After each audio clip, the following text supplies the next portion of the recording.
It's certainly great to have you and welcome you to this episode of our Healthy Moms, Strong Babies webinar series.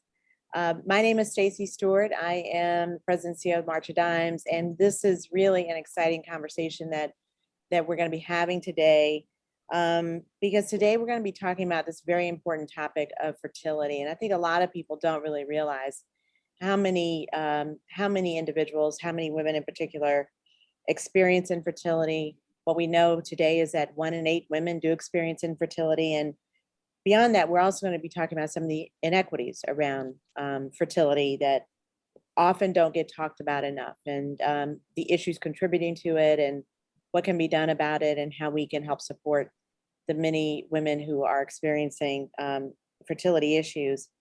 Unfortunately, inequities in health and healthcare and access to care are just far too prevalent in our society, and that includes access to infertility care. And some of what we know about this is that there are some studies that suggest that Black women may be twice as likely as white women to have fertility problems, and that they are far less likely to seek or receive fertility treatment, which is obviously a concern.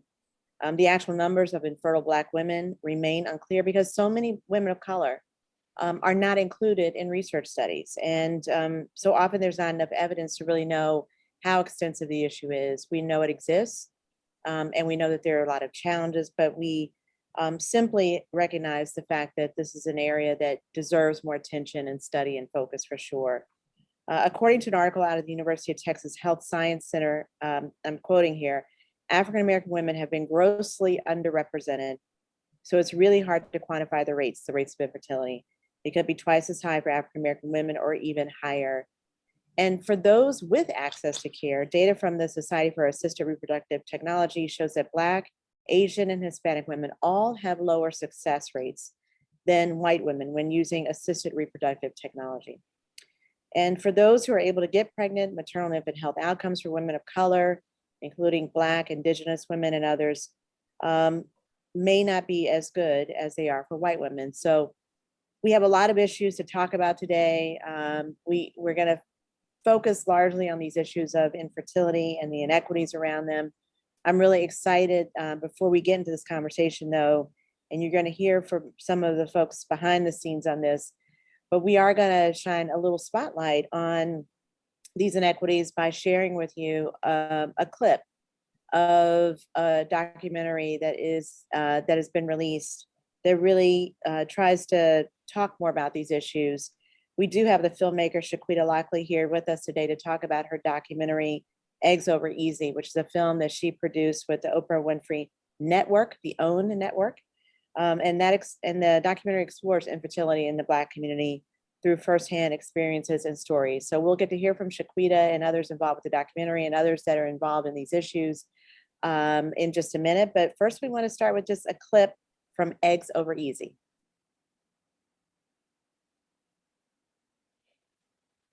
So the results that we're going for today are results that are going to determine whether we're a great candidate for IVF. That's why I'm so nervous. We just want good news. The fertility journey, the way I see it, is not a sprint race, it's a marathon.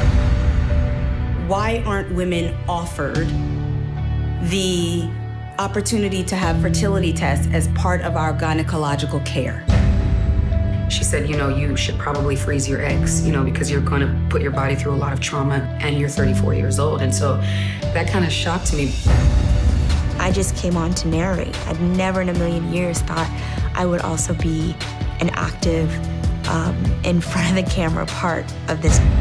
If men were the ones that were running out of sperm, insurance would cover it and there would be a free check your sperm test on every corner of every city in the United States of America.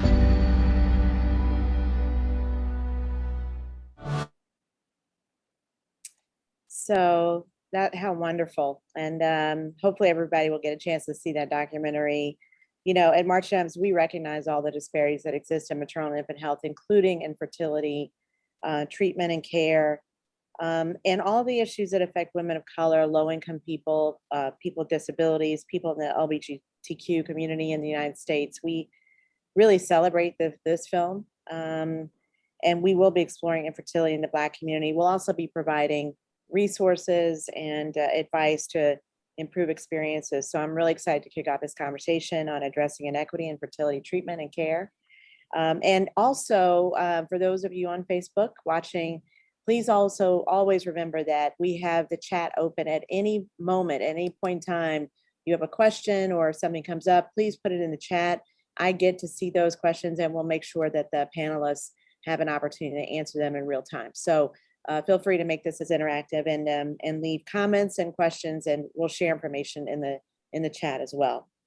So let me just start this conversation. I'm so pleased to introduce an incredible lineup of panelists. Let me start first with Dr.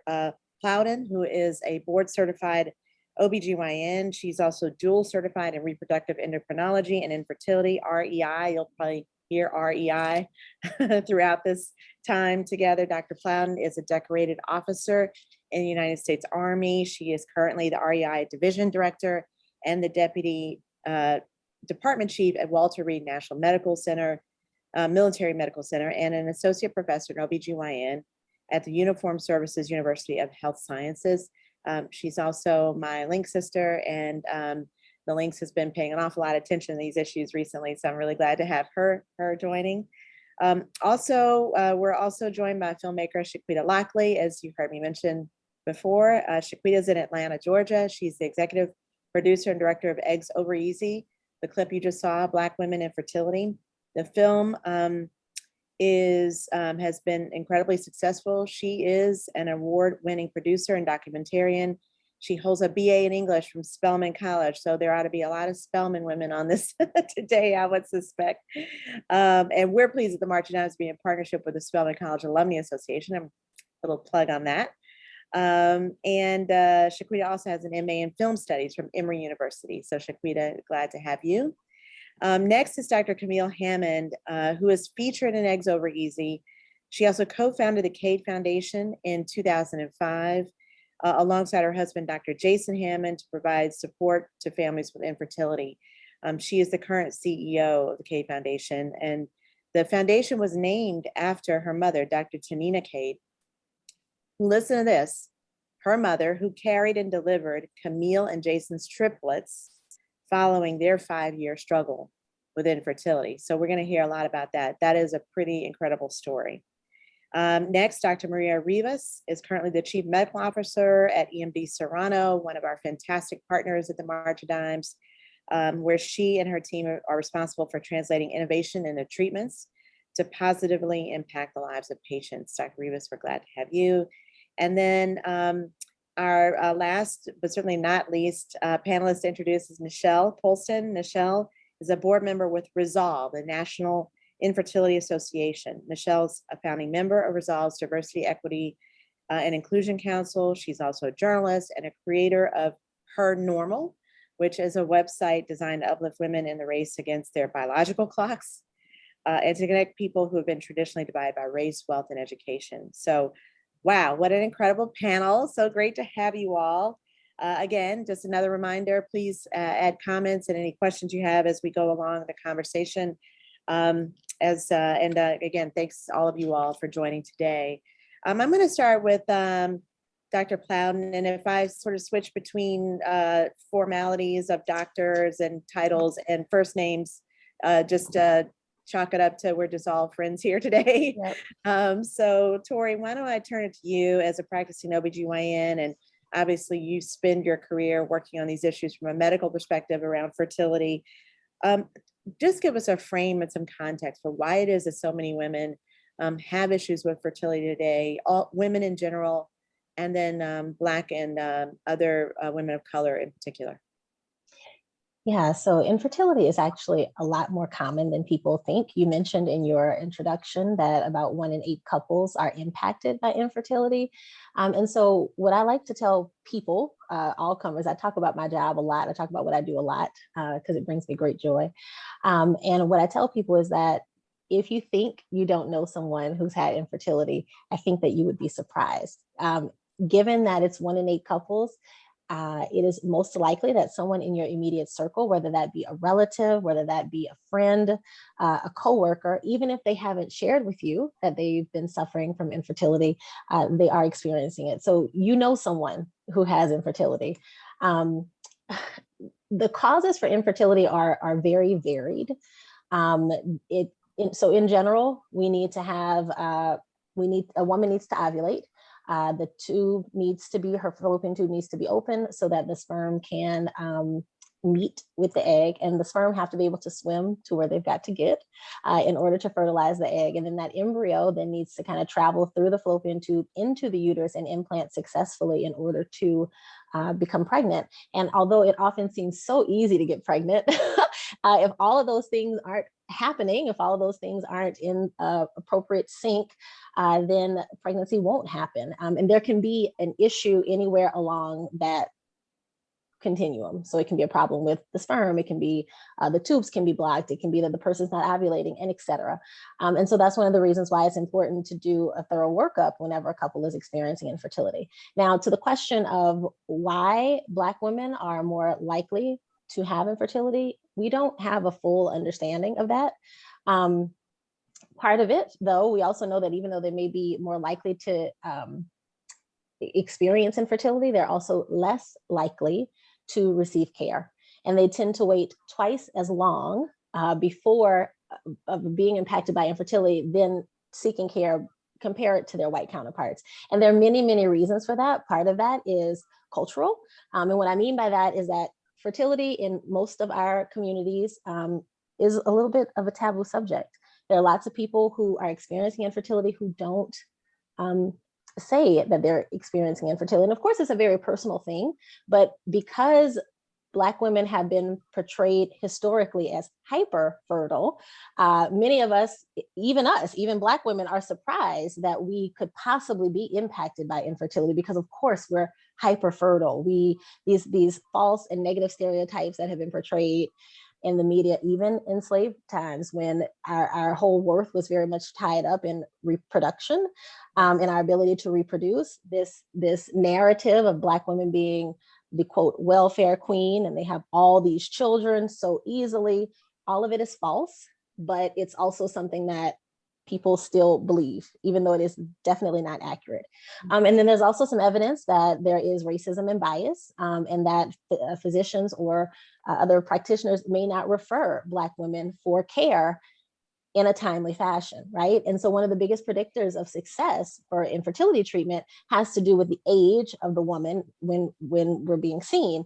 And if you've waited 5 years longer, your likelihood of success could be exponentially lower than if you had been seen at that time when you should have initially been referred. So I'd like to come back to some of those factors, like you mentioned, age and things like that, and you covered it beautifully to just give us some context for it. I want to come back to you, Tori, in just a bit, but Shaquita, I'd like to turn to you because we did just see the clip of the film, and what we didn't get to see in that very short clip. Obviously, we really want to encourage people to see the whole thing, and I understand that it will be available to stream on Discovery Plus, apparently, and there may be other ways to see it. Maybe you could share that with us as well. But the film does cover some of the struggles that Black women face. For example, issues around fibroids, endometriosis, obviously going into issues around IVF and surrogacy. So tell us a little bit more about what led you to make this documentary, and what did you want people to take away from seeing the film? First of all, thank you so much for having me. To Dr. Plowden, oh, you're spot on. Everything you said, you're spot on. And that was like the catalyst for me even doing the film. So what happened is I was maybe like 40, 41. I can't remember the exact age, but I go in for my annual physical, and my doctor, a Black woman doctor who is amazing, looks at my chart. She says, Ms. Lockley, you have a birthday coming up. Your eggs are turning 41, or whichever of those numbers I was. And do you know what you want to do with them? And that was the key turning point for what would happen for the next 5 to 6 years of my life. Do you know what you want to do with them?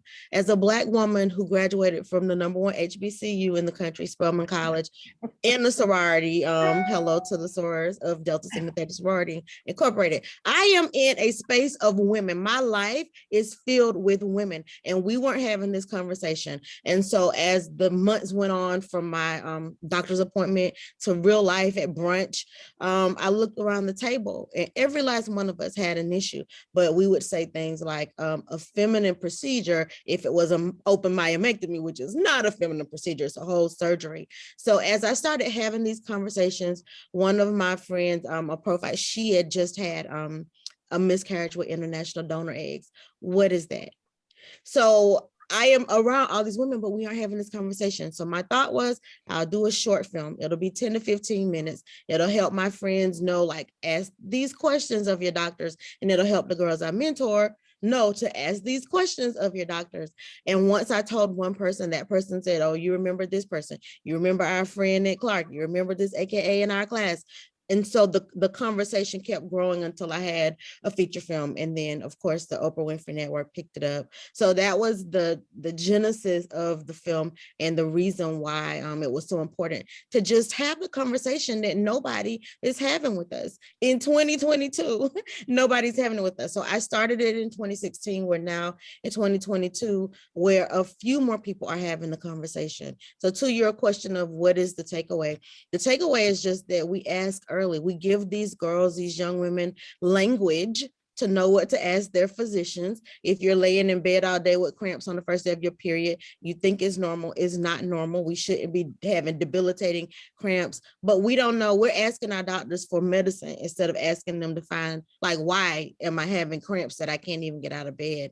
So we give them language so that they're comfortable asking early. We talk to doctors to say, hey, ask your patients early. So when a patient comes in and you're saying, hey, do you want to test for HPV and HIV and all these other things? Which birth control pill do you want?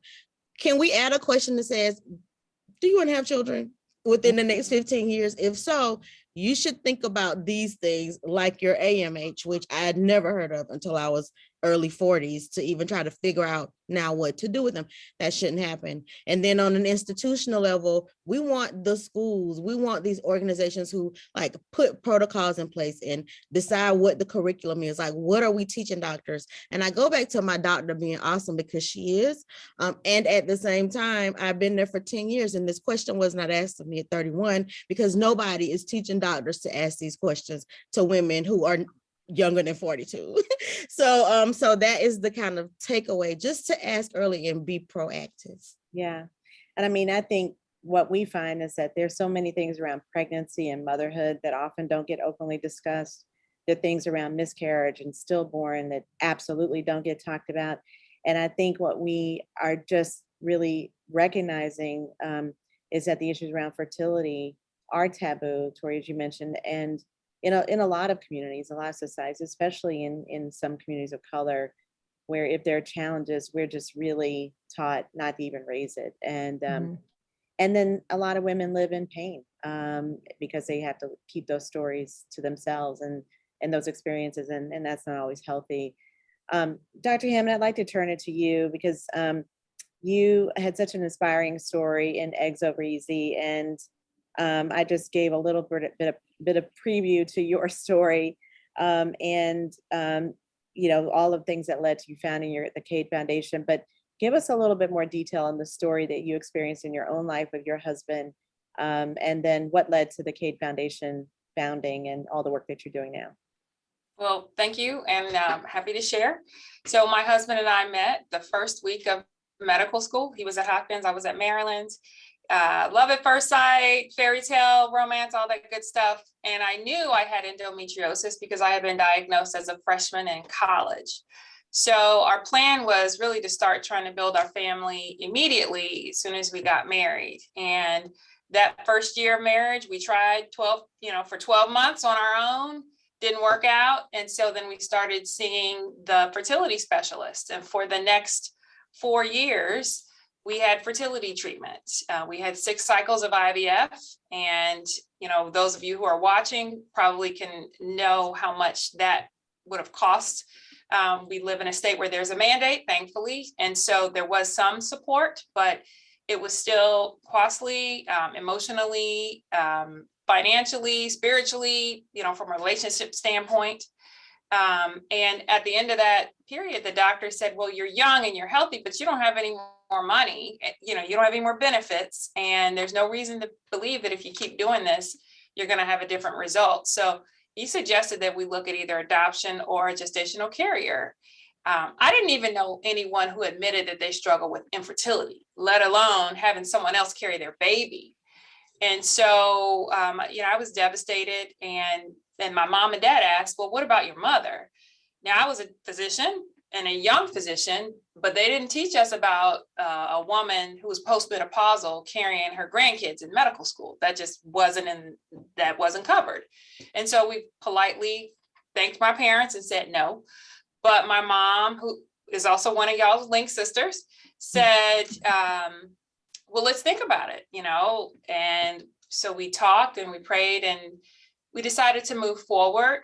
Her doctors said she was strong and healthy, and they didn't think it would kill her, but they couldn't guarantee much beyond that. There's not a whole lot of data about women carrying their grandkids when they're postmenopausal. She was probably one of very few that have ever done that.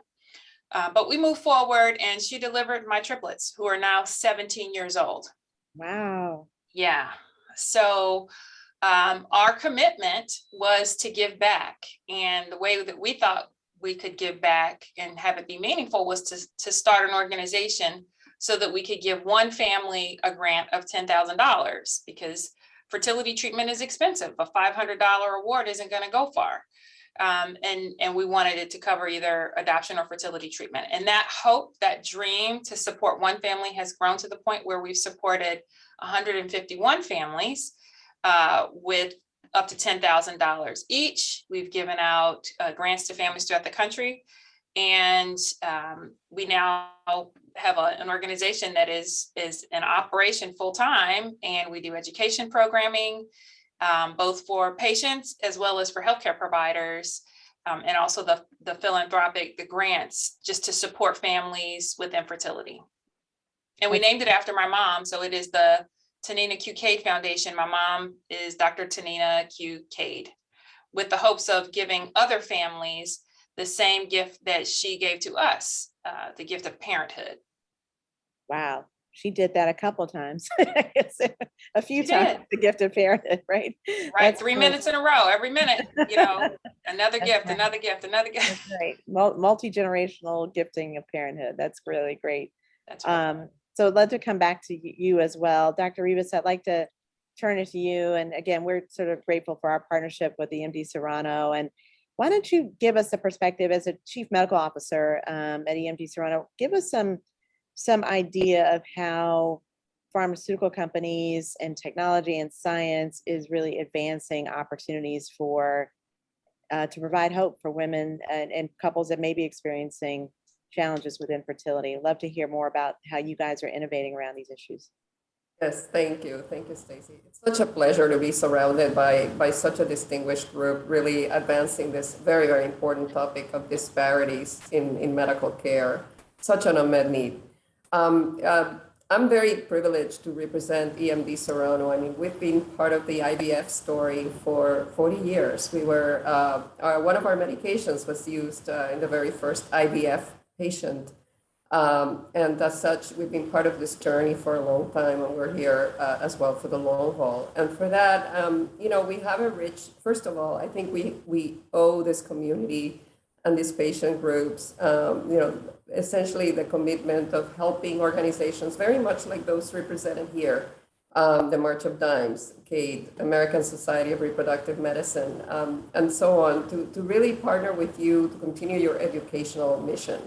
I think, for example, with the March of Dimes, with Resolve, and the National Infertility Association, we're funding health equity intervention research to raise awareness and advocate for the kind of policy that Dr. Hammond just mentioned helped her so much in funding 6 cycles of treatment.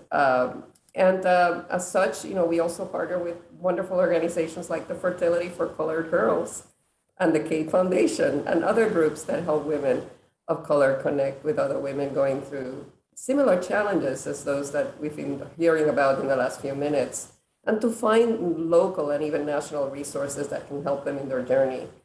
We're also working, Chiquita, to your point, on medical education, and we need to educate the doctors better. And you mentioned this, Dr. Hammond, as well. So with the American Society of Reproductive Medicine, which is a large society representing specialists in this area, we're working to sponsor fellowships to better, with a 3-year commitment. So not a short-term partnership, but long-term partnership to support diversity, equity, and inclusion through grants that essentially research how we can provide better care for colored patients suffering from fibroids or other conditions that can lead to infertility. And to your point, also to educate on bias, because there is bias in the healthcare community. And as a physician, I can mention that was not part of our training either. And ultimately, again, affordable access to medications. And we are committed to this with our own treatments. We offer personalized emotional support and fertility medication savings through different programs like the Compassionate Care Program, which is offered through Fertility Lifelines, a patient support program under the fertilitysavings.com. So these are just some of the activities, Stacey, that we're currently doing. Never mind also, as you know, our core remit as an industry is to find better treatments, better solutions for patients. So I can talk about that as well if you wish. Yeah, well, I'd love to hear. I didn't realize you were doing so many different things in this space, and I'm really glad to hear that. And yeah, we can certainly come back to you. Nichelle, I just want to turn to you because you have your own personal story around fertility that you've shared pretty openly about. And maybe you could share a little bit about that, as well as the work you're doing at Resolve and how you're able to support families and that family building journey. So would love to hear more about that. Excuse me. I guess I was quiet so long, my voice escaped me. It took us a while. No. Well, thank you so much, Stacey, for having this discussion. I really enjoyed listening to all of the ladies, Dr. Hammond, Dr. Rivas, Dr. Plowden, Shaquita. I would like to say my journey started about, I guess, at age 33. I'm 42 now. And my husband and I tried for about a year. Nothing happened. And I thought something was extremely wrong because, as Dr. Plowden mentioned, we often hear about Black women being fertile, right? Super fertile in our communities, and that it's not a problem. So much so I'm going to insert a quick story inside this story. So I decided to finally go see a doctor, and I ran into a very close friend of mine. And we both looked at each other like, what are you doing here? No, what are you doing here? Because we would talk all the time, but never mentioned that we were going through these things. So that's just to give you guys who are watching, who are suffering in silence, some sort of idea that some of your friends may be going through the same thing. But fast forward, my husband and I were diagnosed with unexplained infertility. Now, I would have wanted to hear something like a diagnosis of endometriosis, PCOS, anything, but unexplained. And it was just so tough for me. I just went on a internet mission to just find what this is. Now, I eventually found a doctor who said, you don't have unexplained infertility. He says, you have unexplored. So you should seek, excuse me, you should come to my office and I'll do some testing. So he tested some things out. He found some things with my husband as well as myself. And turns out I had fibroids, 15 fibroids, and just recently had them removed through a open myomectomy. And I'm still on the journey. But at the time, prior to getting to the open myomectomy, I was so depressed that I went on this search to find some sort of community, I found Resolve. And when I found Resolve, now this may sound crazy, but I became a support group leader. Now here I'm going through all these issues, struggling, trying to build a family with my husband, and I became a support group leader.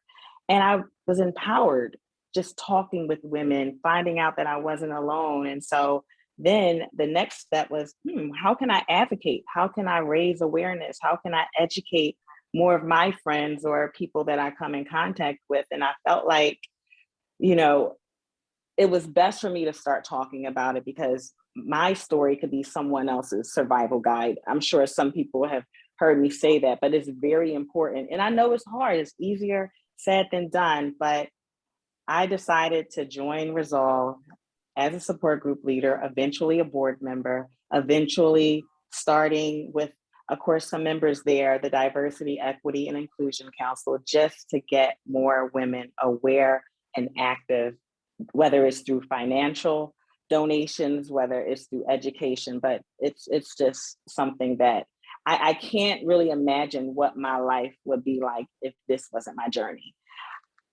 Although I haven't resolved my family building journey, I feel really blessed to be able to go through this because it opened my eyes to so much more and the importance of really supporting women and men. We can't forget our men, right? To not give up. So there's so much in here, and I just wish we had like all the time in the world. So I'm just gonna kind of that was amazing, and it just got me thinking about a bunch of things. And I'm just gonna ask a bunch of questions, and you guys just sort of jump in. I'll start it off with one of you all, and then if you have things to add, please do. So one of the issues that keeps coming up in this issue around infertility, especially for Black women, is this issue of fibroids. Michelle, you just raised it, and I actually don't think we talk about it quite enough in my mind. So Tori, I'd like to go back to you, and then Maria, if you'd like to jump in, or Michelle, if you'd like to jump back in, or any one of you, talk about this issue of fibroids, which seems to show up so much more for Black women than it does for other women. Seems to be such a big, create a big impediment to fertility issues. What do we know about all of that, and what do we think we need to be doing about understanding more about fibroids prevention or treatment? And are there any misconceptions about it at all? So Tori, I'll start with you, and then anyone else can jump in. Yes, so fibroids are essentially benign growth that can be in the uterus. Now, that's very elementary. It can be in various places in the uterus. So it can be in the uterine wall, it can be in the uterine cavity, and the cavity is where a baby would implant. It could be kind of like halfway in the wall, and then under the serosa. So there are several different places that fibroids can be. One misconception is that having fibroids automatically means that you're going to have difficulty conceiving, and that in and of itself is not necessarily true. Fibroids they can range from asymptomatic, that they're complete, that sometimes they're found when you have an ultrasound because you're pregnant. And then they say, oh, look, you have this little fibroid here. And people are like, what? I didn't even know. And these are people who didn't have trouble conceiving. They got pregnant, all as well. They may have even had a prior pregnancy and delivery before without any complications. Sometimes they're asymptomatic, and sometimes they are very bad actors. They cause severe pain. They cause heavy bleeding. I once had a patient who had fibroids, and her bleeding was so severe that she told me that she had, when she did her commute in the morning, she knew every bathroom along the way, because when she had her period, she would have to stop about every 10 minutes max. Otherwise, she would soil her clothing. And I was so surprised that she had been dealing with this for years, and she thought it was normal. She said, well, I just thought it was a part of aging, right? So fibroids can be very difficult to live with or to deal with, even if a person is not having fertility issues. Sometimes there can be pain and bleeding associated with fibroids. Now, yes, they are more common in Black women, and the root cause of that, we're not 100% sure. There are some ongoing studies that are trying to figure out, expression of certain proteins seem to be more common in Black women. Maybe that is the reason why. So there are a variety of hypotheses, but nothing that has been like 100% confirmed to this point. What people can do about them, that varies substantially. So we know that if the fibroid is in the cavity of the uterus, it can be removed hysteroscopically, which means that we can put a camera into the uterus and remove the fibroid from the cavity. This doesn't involve any incisions on your abdomen. The camera is placed through the vagina up into the cervix, up into the uterus to remove the fibroid. Fibroids that are in the cavity definitely negatively impact fertility. That has been shown to be true. The other fibroids that are small and are not necessarily causing heavy pain and heavy bleeding that are in the wall of the uterus, the impact on fertility is less known. And so that is an individualized kind of nuanced conversation that a person would have to have with their physician. Because if you're not having symptoms and you have, say, like a 2-centimeter fibroid in the wall of the uterus, it's not likely to cause you any problem, and going after that fibroid could cause more harm than good. So it really would depend on the number of fibroids you have, the location of fibroids that you have, and the symptoms that you're experiencing in the setting of those fibroids. Yes, I'm glad you brought that up, Dr. Plowden. My mother, I'm the eldest of 4 children. So my mother had fibroids her entire life, and she gave birth to all 4 of all 4 children. And so, yeah, it was a surprise that when she said, "Oh, I gave birth." So I can definitely see that as being true, that it depends on the location. Mine was actually located in a cavity. And it was, and the funny thing is, I always had bad cramps, always, but I thought it was normal because my mother had fibroids, and she said, "Oh, that's just the thing that you'll have to experience." It wasn't until I took her to a program. I don't know if you're listening, and if you are experiencing fibroids, I have a friend, Tanika Gray from We Can Wear White, the White Dress Project. And I took my mother there, and she almost put her head down like, "Nikki, I had no idea that this was something that I should have been talking to your doctor about growing up." So, yeah. Yeah, and I think you bring up a really great point in that as women, how do we learn what's normal, right? The school system is atrocious for teaching us about fertility. Like, no, you would be surprised. I have patients that are high-powered, very well-educated, multiple degrees, and still don't really have a good concept of fertility. But how do we have those conversations? We're not getting them at school. Our parents often only can teach us what they know to be normal from their own experience. And maybe their experience is not, quote, normal, right? You shouldn't be confined to your bed for 3 days because you're bleeding so heavily that you can't leave the house. That's not normal. And if you are experiencing that, then I would encourage you to be evaluated by your physician. Go to your doctor and say, "Hey, this is what's going on." Tell them what the problem is and get evaluated.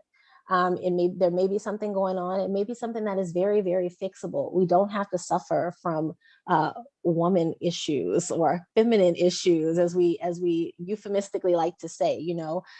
This is a condition just as any other condition, is hypertension or diabetes, and you should be evaluated if you're having issues, and the treatment options can be discussed once we discover what it is that's going on. But we shouldn't be afraid to seek out those evaluations. But that, just to your point, Shaquita and Nichelle, earlier, you were saying, it's a very isolating experience because we're not having these conversations. Our friends, we don't know exactly what's normal, and we're not having those conversations, and that really needs to change.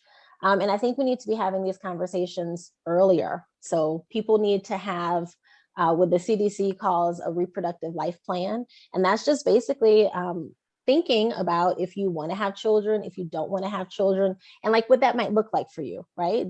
Are you a person who thinks, "Oh yes, I'd like to have children, I'd like to have 3 children," or whatever, right? Whatever the thing is, just kind of thinking about that earlier so that you can kind of figure out how to bring that to fruition in your life in the best way for you.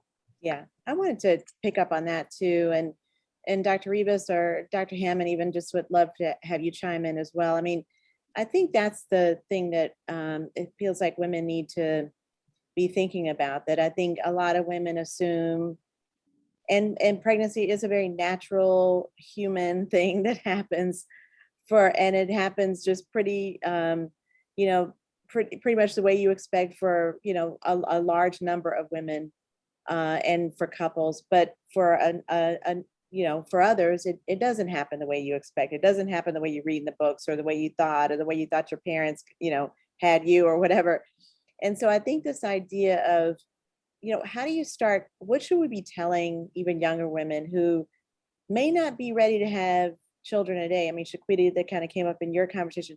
I'm not ready to have it today, but if you think you might want to have children down the road, like, what should you be starting to talk about and think about with respect to planning your own health and thinking about that kind of time when you might decide you want to become pregnant and you want to be in the best sort of health and best situation possible in order to make that happen?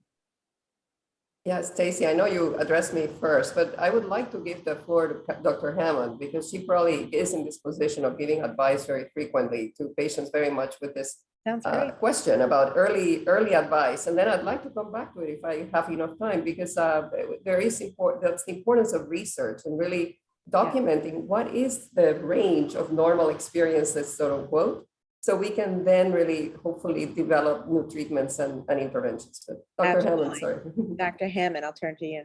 Thank you. I really think that we need to look at our sex ed curriculum. Let's go back to middle school or whenever we're talking to kids about their bodies and what's normal and what's not normal. Because when I took sex ed, there was a lot of emphasis on what not to do. You can get pregnant if you have sex, but there wasn't a conversation about the fact that everybody doesn't get pregnant when they have sex, and that you can only get pregnant, during this very short period, your fertile window of the month. And that as your eggs are the same age as you, so that as you get older, it's going to be harder for you to get pregnant. I think these are essential. This is essential information that should have been shared along with this is an egg, this is a sperm, and and when these things get mixed, you're going to get pregnant. And also a conversation about the fact that all pregnancies don't end in babies. Miscarriage is very common. So I think that we have a long way to go, and I'm glad that we're having these conversations, but I really do see starting with sex ed and also starting to address the shame factor, which I think is huge in communities of color. I know that I have been told, oh, we don't have that issue. Your grandmother had 5 kids, and then come to find out my grandmother actually had 5 kids 7 years after she got married. So the first 7 years they were trying, there just were no babies. So we got to start to talk about and demystify why we don't want to talk about infertility, and share truth about, kind of fact versus fiction, cultural belief versus reality. And I'm grateful for the partnership of organizations like EMD Serrano and March of Dimes, and we need to work with other institutions like the churches, like our sororities and fraternities, where people are going to for support and encouragement and information. I think these are great resources where truth and facts can be shared, and they're safe spaces where the information is going to be trusted, as opposed to sometimes, unfortunately, when people go to their doctor and they're not sure, does this person have my best interest? Do I really want to take the advice of this doctor versus someone who may be more familiar with them? Dr. Rivas, what are your thoughts? I mean, Dr. Hammond, to that point, it's interesting. There have been studies where patients feel sometimes a bit more able to interact with their physicians if they're from a similar background, or, it's not always. I mean, you can have a very, very effective relationship and trustworthy with doctors from any background, right? But there are some topics perhaps that culturally just, if we had more caregivers, more healthcare professionals from our backgrounds, that would help. And that's one of the aspects from the partnership with the Association for Reproductive Medicine that I mentioned, American Society of Reproductive Medicine, that I also mentioned, we're working to support. And I also think it's important, to your point, to describe the range of what is observed in terms of in our population of patients, colored patients, what is normal, and what are other manifestations of pregnancy and fertility issues, and to document this. This is what we call clinical research. I know we all know this, but it's really important. And at times our colored populations have been a little bit hesitant, reticent, a little bit concerned with some of these clinical studies. But again, if we do this in a spirit of partnership, collaboration, transparency, and working with communities of color to really be inclusive and have studies and clinical research that helps the patient population with hopefully treatments that are better guided to support our unique challenges in fertility. So we're very excited. Also, we have some of those efforts ongoing with some of our studies in clinical studies in particular in the US. So I'd like to get to some brass tacks about, a young woman, say there's a young woman that's listening and she's in her 20s and she doesn't think she wants to get pregnant now, but she thinks maybe down the road if she meets the right person or whatever, the situation is right. But she doesn't want to get pregnant today because she's focusing on her career and she's really got to do that. And so she'll wait till, I don't know, maybe late 30s or 40s, maybe, before she decides to have, a baby. And then all of a sudden she finds that, wow, I'm a lot older. It's not as easy as it was. I mean, what do you say to the young 20-year-old young woman now who's maybe thinking about her life in that way? And advising her about these issues around infertility, even if she may not know, she may experience that today. Yeah, and so that is a really interesting question. It's a very nuanced question related to fertility preservation. Many people have now heard of the idea of egg freezing. If egg freezing is right for you, it's a long conversation, right? I think that if a person is young and they know for sure that they're planning to put off pregnancy for a prolonged period of time, then it may be worth it for them to have egg freezing, because that may be the only way that they could ultimately have a biological child. The thing to know about egg freezing is that the outcomes, so the likelihood of pregnancy, I already mentioned that one of the biggest prognostic indicators is the age of the woman at the time of the pregnancy. But if she is using an egg from a time in her life that was younger, so if I'm a 40-year-old and I'm getting pregnant with my own egg that was collected when I was 30, or the egg of someone else who was collected when that woman was 30, then my likelihood of pregnancy and live birth is that of a 30-year-old and not that of a 40-year-old, even though time has marched on and I'm 40. I'm not using my 40-year-old eggs. Egg freezing can certainly be very expensive. And there's the question of is it cost effective? And it's hard to know because, of course, people may never end up using those eggs, right? So that's why it is a nuanced conversation that you really need to have with your reproductive endocrinologist to kind of figure out if this is the thing that you want to do. If a person is about 38, so if you're in your late 30s and you have not found the partner that you are looking for, and yet you're still wanting to preserve your fertility for the future, it's very possible that egg freezing will be the only way for you to have a child that is biologically related to you.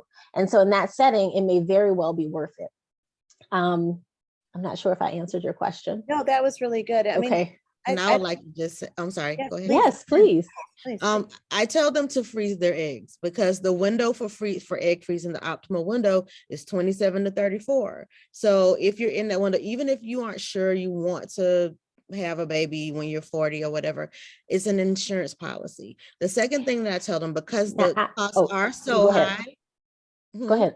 No, go ahead. Because the costs are so high, just pay attention when you're interviewing for jobs. So there are some companies that offer infertility support as a part of your insurance package, just like a pregnancy rider. So if you're looking at a Facebook, which like Facebook and Starbucks, they offer egg freezing, like insurance for egg freezing. So if you're looking at like a tech company versus another company that doesn't offer these this part of an insurance package, your numbers are off, because if they're offering you 100,000 and there's no IVF insurance or egg freezing or reproductive insurance, and this company is offering you 80,000, but they have 100,000 in the amount of times you can do egg freezing or IVF if you need it, your numbers are actually not 80 and 100, it's 180 and 100. So to just be aware of it, you don't have to do anything. If you don't think you need to freeze your eggs, don't. But if it's something that may even remotely be on your mind,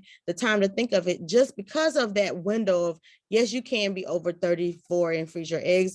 I've seen successes. We talked to a couple in the film who have beautiful babies and they were like almost 40 freezing eggs. So that can happen, but you have to like arm yourself with information so that you can make good decisions for your life, for your body. You may never use it. It might just be an insurance policy, or it may be something that you're totally not interested in, but you do need to know this information, because it's as simple as, which job do I take? And what does that look like on the spreadsheet? So I'll say a caveat to that is, so I don't like when people, not you specifically, when people refer to egg freezing as an insurance policy, because I think that the way that it has been portrayed to patients is that this is going to guarantee a payout at the end of that, right? And insurance policies, something happens, you pay your insurance, something happens, you get this payout. You're not guaranteed a birth with egg freezing. And so I like to think of it more as like a backup plan. And again, you're right, you may never use those eggs. You have the highest likelihood of success the younger you are when you freeze your eggs. And so that is an individual balance that people have to kind of think about for themselves. I definitely think that if you have achieved the age of like, say, 35, 36, and this is a desire of yours, and you are still not at the point in life where you have that stable partner and you're thinking later, it definitely would be cost effective at that time. It potentially gives you some options, which is good. Yeah, and can I insert something really quick? I'm glad Shaquita. Michelle, while you're inserting, let me ask you a question too. So just make it a twofer. While you're answering that, also come back to the issue of, as a woman of color, how do you advocate for yourself when you're finding you're in these, maybe experiencing issues around fertility? Because I was really fascinated by how your doctor said it was sort of unknown, the causes, but it just was like unexplored or whatever the other term was. I thought that was fascinating. Yes. You could answer both of those. That'd be great. Okay. Yeah. And so first and foremost, do not be afraid to speak up. I am notorious now for getting sometimes even 3 opinions. I just always go to the doctors all the time. And it's not that I don't trust my doctors, it's just that I want to know more and see if I could get the same answer, or maybe possibly a different answer. So advocate, do not be afraid to speak up. Do not suffer in silence. And the one thing I just want to add this really quick before I forget, 19 states as of last year actually absorbed some or much of the cost when it comes to fertility treatments. So visit resolve.org. And as Shaquita said, talk to your jobs. If you're in the process of getting a new job, don't be afraid to bring that up, because that job may be even more appealing, right, to you to stay, and whatever the case may be. But okay, so the first question was, how did you advocate? I advocated because I decided to just not suffer in silence. And what was the second one, Stacey? I'm sorry. Oh, that was it. That was the question. And okay, you're going to chime in on Tori's point about the egg freezing and when you should do it. And it's a backup plan and versus an insurance plan or whatever. And I don't know if you had anything more to say about that, but that I think you were going to add in something there. Oh no, just that 19 states as of last year actually helped to cover. So if you do not have the funds, and some women may not, right? Because it can be a very expensive, right? So you can go to Resolve and find out which state actually cover. The good news is I'm in Delaware in 2018, which is one of the reasons why I wanted to really get involved in politics, is in 2018, Delaware passed a bill called the Fertility Care and Preservation Act. And that bill is something that covers some costs, as well as women who are looking to preserve their eggs if they've been diagnosed with cancer and some other diseases. So that's really great. Dr. Cade, we're going to end with you, but yes, please chime in. So I just wanted to just weigh in on the I'm sorry. I'm sorry. No, I just, no. Yeah, I know. I got it. I'm still a Cade. I'll always be a Cade. I just wanted to weigh in on though the discussion about backup versus insurance. Regardless, you need to know about it as early as possible because it's not free and this is not covered.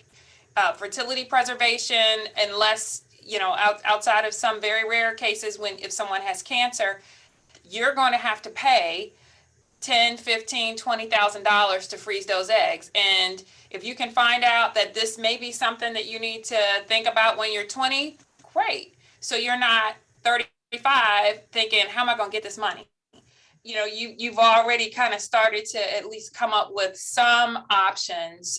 So early, we need to do a better job at communicating early and often about all reproductive health outcomes so that people are informed and they can make good decisions about right now, as well as about the future. Thank you. That's awesome.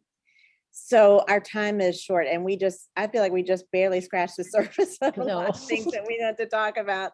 The time goes so quickly. But on the point of statewide advocacy, which Nichelle, thank you for raising that. I just want to let everyone know that at the March Times, we're doing even more. We've always been big in both federal and state advocacy. We are recruiting more and more women and individuals and men and anybody to be advocates, especially at the state level. And to that end, we have an effort going on in this spring called March for Change. And it's really about getting advocates out to show up at their state capitals to advocate for many of these issues that we're talking about around healthy moms and strong babies. There are some core issues that we've been advocating for a long time around Medicaid postpartum extension, which is making sure that women don't get dropped from Medicaid coverage 60 days after having their baby, so they can get health issues dealt with for that postpartum period, whether it's around postpartum depression or extenuating health circumstances due to chronic health conditions, increasing newborn screening access, increasing access to midwives and doulas that can be compensated through insurance, Medicaid, or other insurance. So there are a lot of issues that we're advocating for, but Nichelle, you just put another one on our list, which is if there needs to be more attention in your state paid to fertility care and treatment, then we would certainly invite our advocates who are participating in March for Change to add that to the agenda. Our March for Change dates are on March 9th and April 27th. If you go to this website, marchadimes.org/March for Change, you can see which states we are gathering in.